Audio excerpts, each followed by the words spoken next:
Queridos irmãos e irmãs, ao final do grande jubileu do ano 2000, o Papa São João Paulo II, referindo-se ao concílio, dizia ser ele a bússola para a Igreja no novo milênio. E desde do Papa São Paulo VI até Francisco, os apelos a que retomemos o concílio, a que revisitemos o concílio, os apelos para que o leamos e venhamos a estudar a sua riqueza, são permanentes, são constantes. E atendendo ao último apelo do Papa Francisco, que nos convidava em preparação ao jubileu que se aproxima, a revisitar o concílio, nós iniciamos essa série de pequenos vídeos em que, nos servindo do concílio em resumo, obra de Dom Cirilo Folchi Gomes, vamos apresentando brevemente a visão geral dos documentos conciliares. Lembramos que são 16 os documentos do concílio, 14 constituições, 9 decretos e 3 declarações. Nós iniciamos falando das constituições, a Sacrosanto Concílio, a Dei Verbum, a Lumen Gentium e a Gaudium et Spes.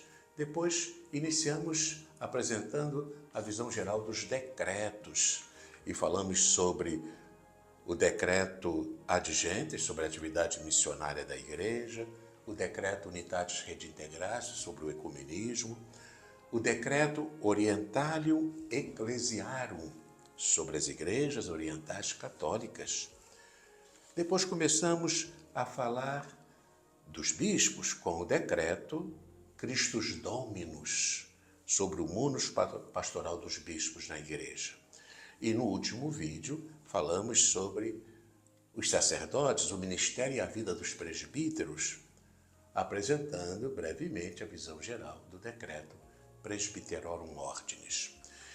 E agora, muito brevemente, gostaria de falar sobre o decreto Octata Totius, que fala precisamente sobre a formação dos futuros presbíteros. E, apresentando brevemente a visão geral desse decreto, lembramos, o tipo de formação sacerdotal deve adaptar-se às condições de cada país.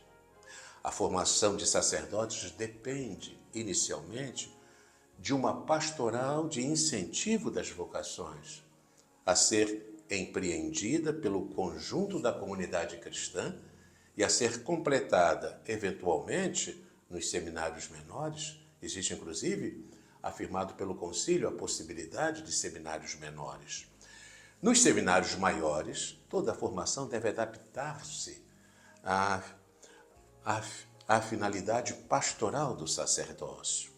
Exige grande preparação dos educadores, exige seleção e provação dos candidatos, bem como o atendimento individual dos mesmos.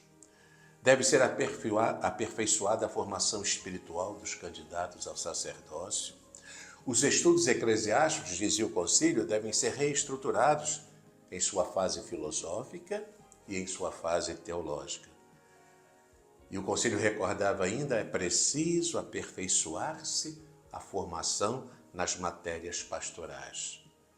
É necessário, dizia o concílio, promover-se a continuidade da formação após o currículo dos estudos. É uma formação, é um processo permanente de formação. Naturalmente que a partir dessas indicações do Concílio Vaticano II, na Octata Totius, a Igreja emanou diversos documentos para favorecer a aplicação daqueles grandes princípios na formação dos presbíteros. Agora passo a falar dos religiosos. Há, queridos irmãos e irmãs, um decreto sobre a atualização dos religiosos. Esse decreto é o decreto Perfecte Caritatis. Ele foi promulgado no dia 28 de outubro de 1965. Expondo brevemente a sua visão geral. A Igreja quer, dizia lá no concílio, a atualização dos religiosos e oferecia para isso princípios gerais e critérios práticos.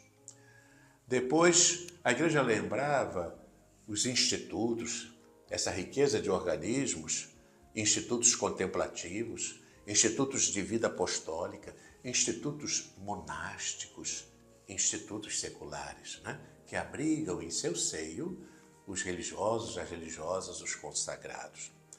Depois o concílio se detém a falar dos conselhos evangélicos e a respeito, na vida religiosa, da vida comum. Lembra a castidade, a pobreza, a obediência e a vida comum, a qual são chamados os religiosos. Depois entrava o conselho em assuntos disciplinares,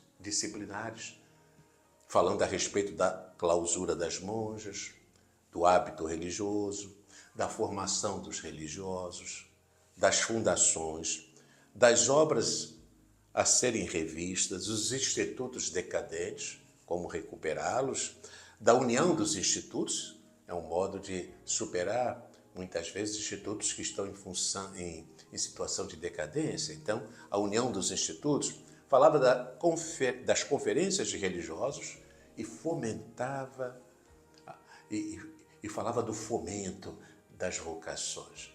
A vida religiosa, uma especial consagração a Deus.